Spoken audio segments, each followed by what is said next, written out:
महापालिका निवडणुकीच्या निकालावरून भिवंडीमध्ये भाजप आमदार महेश चौगुले आणि कोणार्क आघाडीचे विलास पाटील यांच्या समर्थकांमध्ये राडा झालाय। आमदारांच्या मुलाचा पराभव आणि कोणार्क आघाडीनं काँग्रेस राष्ट्रवादीला दिलेला पाठिंबा यावरून हा वाद उफाळला। यावेळी संतप्त जमावानं विलास पाटील यांच्या घरावर दगडफेक केली, ज्यामध्ये पाटील पती पत्नी जखमी झालेत।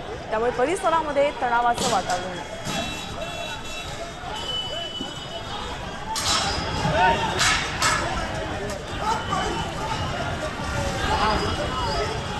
ये बहुत जोरों में चालू है लाठीचार्ज।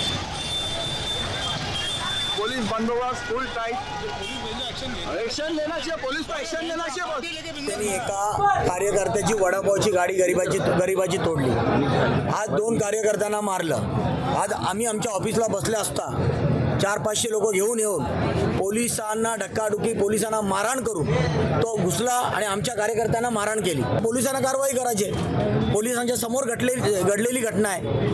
आम्ही तर कोणाकडे गेलो नाही। आमदाराचा महेश चौगुलेचा मुलगा आमच्या घरात येऊन मुलांना धमक्या देऊन आणि गाड्यांच्या काचा फोडून माझ्या घराच्या काचा दगडफेक केलेला आहे। याच्यावरती आमदारच्या मुलांनी ब्लेड मारलेला आहे। तो पोलीस कोण त्यांचा होता त्यांनी रिव्हॉल्वर दाखवले, छातीवर रिव्हॉल्वर ठेवलेली आहे।